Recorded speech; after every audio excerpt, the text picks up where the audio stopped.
বর্তমান সময়ে ফিলিস্তিনের গাজার মুসলমানরা তাদের নিঃশ্বাস বেড়ে যাওয়ার উপক্রম হয়ে গিয়েছে। এমন একটা অবস্থা, ফিলিস্তিনের ইসরায়েলের কুত্তারা এমন ভাবে মাঠে দাঁড়াতে বলেছে মুসলমানদের ধ্বংস করার জন্য, গাজাকে ধ্বংস করার জন্য তারা পরিপূর্ণভাবে মাঠে নেমে পড়েছে। এমত অবস্থায় আমাদের ঘরে বসে থাকার আর কোন রকম সময় নাই। আমরা মুসলমান, আমাদের কাজ কি?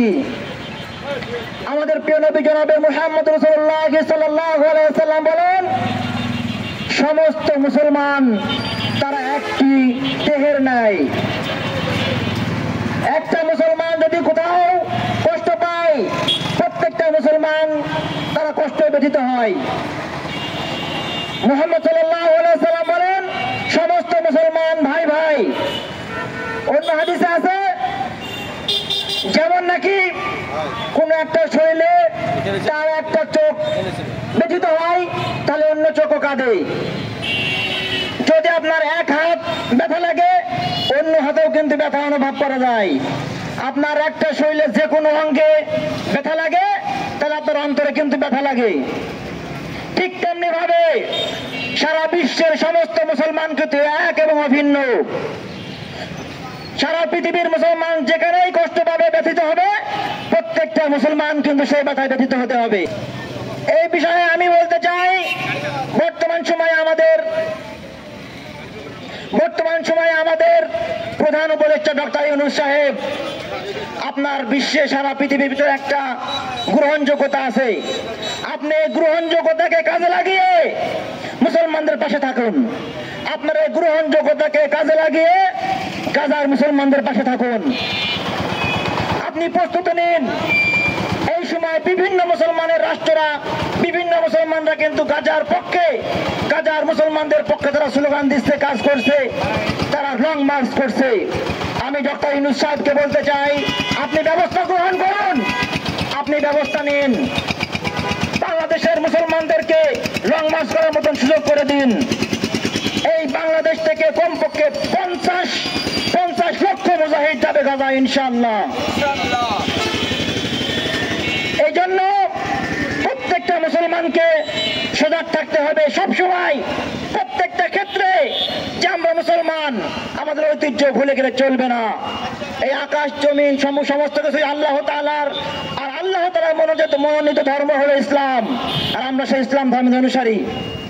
এই জন্য মুসলমানরা সারা বিশ্বের যে কোনো জায়গায় আঘাত পাবে, ব্যথিত হবে, ঠিক মুহাম্মদ সাল্লাল্লাহু আলাইহি ওয়াসাল্লামের কথা অনুযায়ী আমরা সকলে ব্যথিত হব।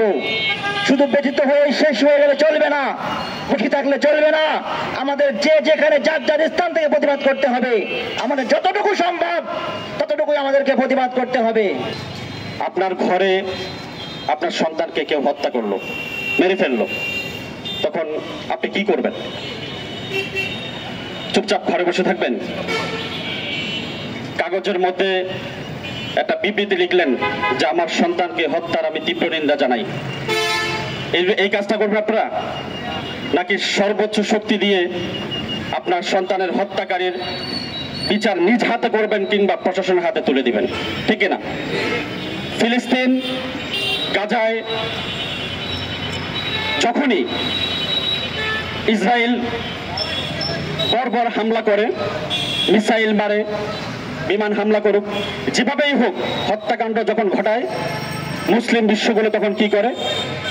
গাজায় মিসাইল নিক্ষেপের তীব্র নিন্দা জানাচ্ছি। আন্তর্জাতিক মানবাধিকার সংস্থা তারা তীব্র নিন্দা জানিয়ে শেষ করে দেয়। এখন আপনার বিবেককে প্রশ্ন করুন, তারা মারে মিসাইল, আমরা লিখি নিন্দা। আমাদের দায়িত্ব কি এখানেই শেষ? আমাদের কি করণীয় নেই? এই যে আমরা আজকে এখানে ব্যানার নিয়ে দাঁড়িয়েছি, এই ব্যানার, এই মিছিল, ইসরায়েলের কোনো ক্ষতি হবে না, ফিলিস্তিনের কোনো লাভ হবে না আমি বিশ্বাস করি। যেখানে ইসরায়েল মিসাইল মারে সেখানে আমাদের এই ব্যানার নিয়ে দাঁড়িয়ে কি লাভ? অবশ্যই ইসরায়েলকে প্রতিরোধ করতে হলে মিসাইলের চেয়েও শক্তিশালী প্রতিরোধ দিয়ে আমাদেরকে মোকাবেলা করতে হবে। বিগত 80 বছর ধরে বিশ্ব, আন্তর্জাতিক মানবাধিকার সংস্থা সহ সকল মুসলিম রাষ্ট্র এই নিন্দার রাজনীতি তারা খেলছে। নিন্দা জানিয়ে তাদের দায়িত্ব শেষ। আমি মনে করি কোন মুসলিম রাষ্ট্রের দিকে তাকিয়ে থাকলে আমাদের চলবে না। আল্লাহ তাআলার মনোনীত বিধান জিহাদ ফি সাবিলিল্লাহর মাধ্যমেই গাজাকে উদ্ধার করা সম্ভব, মসজিদে আকসাকে উদ্ধার করা সম্ভব। ডক্টর ইউনূস সাহেব, আপনারও কিছু করণীয় আছে, কারণ আন্তর্জাতিক বিশ্বে আপনার যথেষ্ট সম্মান রয়েছে।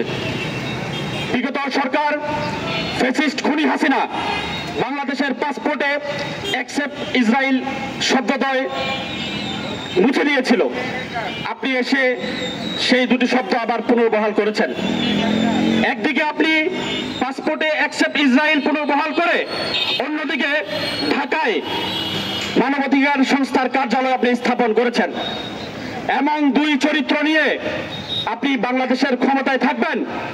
শেখ হাসিনার যে পরিণাম হয়েছিল, শেখ হাসিনার যে পরিণতি হয়েছিল, আপনি যদি ছাত্র গণ অভ্যুত্থানের রক্তের সাথে বেইমানি করেন, আপনার পরিস্থিতি ও পরিণতি এর চেয়ে ভয়াবহ হবে।